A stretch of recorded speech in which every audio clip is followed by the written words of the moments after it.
A skirmish along the Arizona-Mexico line may be a sign of a much larger problem brewing across or along America's southern border. While details are still coming in at this hour, it does appear a group of gunmen confronted National Guardsmen patrolling the border and forced them to flee. The area is known as a primary corridor for drug runners. With me now, Luis Vera, legal counsel with the League of United Latin American Citizens, and Mike Cutler, fellow at the Center for Immigration Studies. Mike is also a former special agent with the Immigration and Naturalization Service. Thank you both for being with us. Thank you for having me. Thank you. Mike, according to initial reports, no shots were fired, but the situation is still pretty alarming. Do you see this as an isolated incident or perhaps a response to the stepped-up American presence along the border? No, I don't think it's isolated, but you know what's amazing to me is here we are 5 years after 9/11, and we're still relying on unarmed National Guardsmen to secure the border. In 5 years, the administration should have hired an adequate number of professional Border Patrol agents who have the training and the weaponry to truly secure the border. This is a Band-Aid. It's kind of like doing first aid with somebody who has a chronic disease, and it doesn't make any sense. I think we've got a long-term problem here, and it also involves national security. If drug runners can come across the border, then certainly terrorists and other criminals can come across that border. Yeah, and let's talk about this, Luis, because I'm curious about your level of concern that hearing about this type of incident may force the Border Patrol and the National Guard to take more of a hostile stand against people who are trying to cross the border, concerned that a similar situation may arise. That is a concern. I disagree with our guest on one thing, that we believe this is probably an isolated incident, but also we do agree that the government needs to do more in hiring trained Border Patrol guards to secure our borders. The issue of guns or gun running is not an issue that anyone would debate about. There's enough laws on the books that make it illegal to bring guns in the United States from a foreign country, or even in most cases to unlawfully carry guns within the United States, even if you are a U.S. citizen.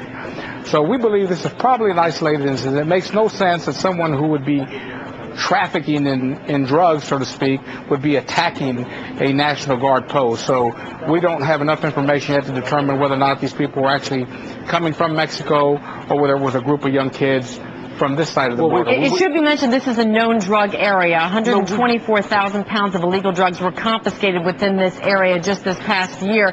Mike, I think I know the answer to this from you, but are U.S. policies geared too much, in your opinion, to just trying to stop people from crossing the border and not enough towards criminal gangs and those who may be coming over with criminal intents? Well, look, it's hard to distinguish who's who. If someone's entering the country surreptitiously by circumventing the inspections process, then you have to worry about why they're here and what they're doing. And I have to disagree with the gentleman who's on with me.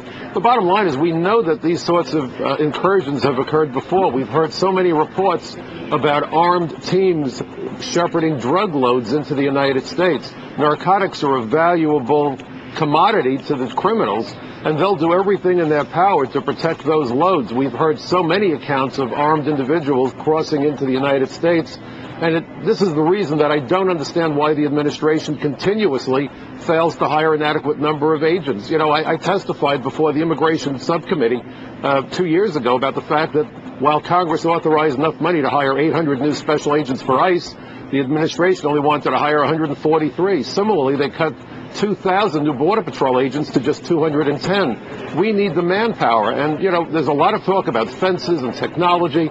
Bottom line, boots on the ground are what makes the difference. It's the agents who make the arrests. And speaking about the agents, Luis, should this change the way we view the role of the Border Patrol and the National Guard along that southern border? Again, I don't think so. I think that when President Bush sent the National Guard down there, he made the statement that they could take all steps possible to protect themselves, including apprehending people who they saw were actually committing illegal acts. I do agree again that the administration needs to do more about putting armed, trained Border Patrol agents. I agree with your guest that more needs to be done to put pressure to secure our borders. There's never going to be an argument about that. LULAC would support that 10,000%. All right, Luis Vera and Mike Cutler, we appreciate your time today. Thank you for having me. Have a great week.